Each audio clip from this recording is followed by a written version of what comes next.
Hello everyone, welcome back to my channel. In today's video I'm going to show you the plants I bought.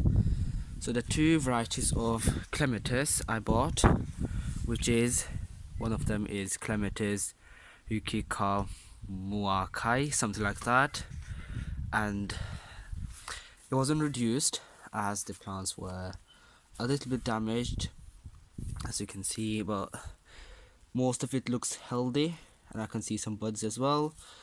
So I'm going to talk about the groups and the way of planting clematis. That's the first variety, and that's the second variety I bought, which is the clematis Princess Diana, which is a really hardy clematis, and both of them are really hardy in my zone 9A. As UK hardiness zone is rated by H and RHS something called that. I'm going to just show you. So I'm going to just show you the clematis Princess Diana. So as you can see, I'll just take out the tag first. So I've taken out the tag, and as you can see, it says it's hardy to plant H5. So the hardy plant H5 means that it can tolerate around to minus, I think, 30. I'm going to just put the temperature on the screen here. So H5 means that temperature. I'm going to just put it on the screen. So Princess Diana clematis is hardy to H5. Basically, it's actually really suitable for my zone, which is 9A. So as you can see, flowering time is July to September. It can be 1 meter tall, or 2 to 5 meter tall, and 1 meter spread. So in this fertile soil, which I have here in my two pots. So the two pots I have done new what's that called again? Yeah, new soil, which is suitable for 5 months feeding. And its aftercare says basically the care instructions are on the tag and the variety name, and it's really important that you look for the group, because clematis have 3 groups: group 1, group 2 and group 3. So that's a group 3 clematis.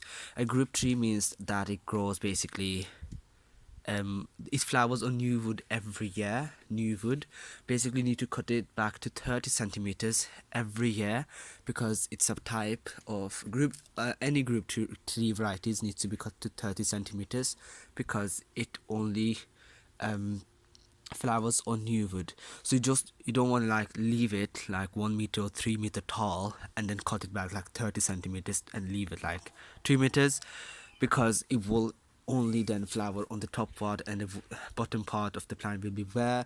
That's why you need to cut like 30 centimeters to the ground. And that's group 3 varieties.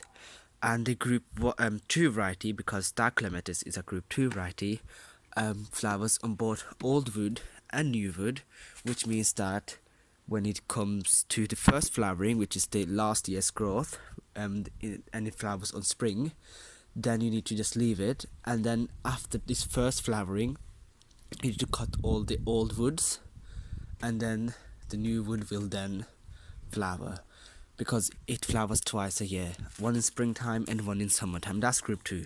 And group 1 is basically only flowers on old woods. So you need to prune it like the way you prune hydrangea, macrophylla, only the damaged wood and diseased stems, sorry. And that's how you care for group 1, because group 1 only flowers on old wood. You don't want to cut the old wood, then you won't get any flowers for the next year. So that's why you need to just be careful for how you cut clematis group 1. So group 2 is easy. Basically, old growth will flower the next year, and then you cut the first flower after it finished the flowering, because then the new growth will flower again the same year. And for group 3, you need to cut it 30 centimeters tall every year, because it flowers every year on the new wood. And as far as planting goes, you need to plant it deeper than the pot size.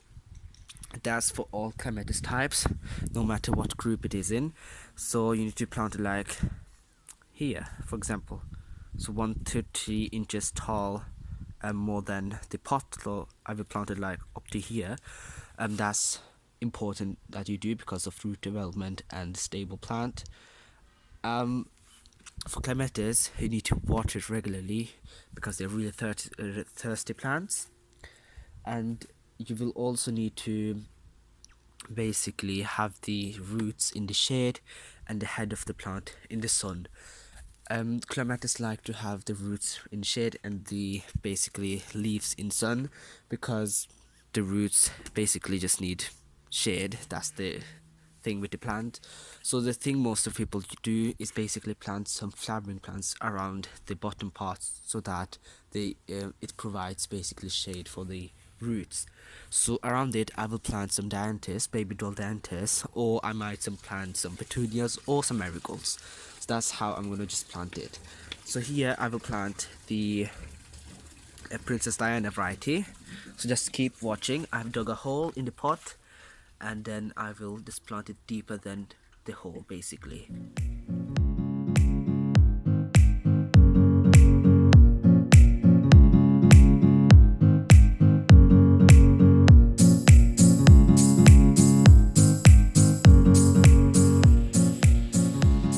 So you can just read it from here. It's a group 2 variety, the same care, in it's hard to H6. So that variety, Clematis Yuki Komakui, something like that, I won't pronounce it again. It's harder to H6, and I will leave the temperature on the screen. So just keep watching when I plant it.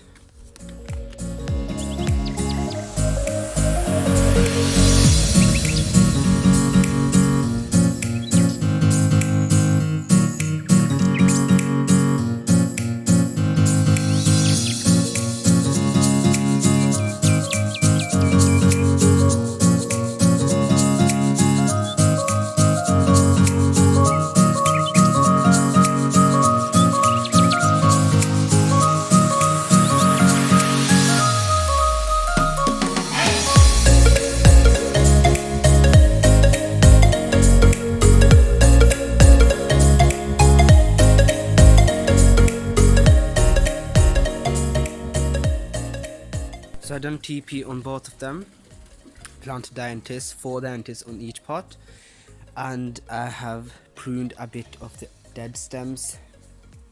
So I'm just going to water it, place it in my front yard, and hopefully they will grow. So that was it for today's video, and I will see you later in the next video, and I hope you enjoyed the video.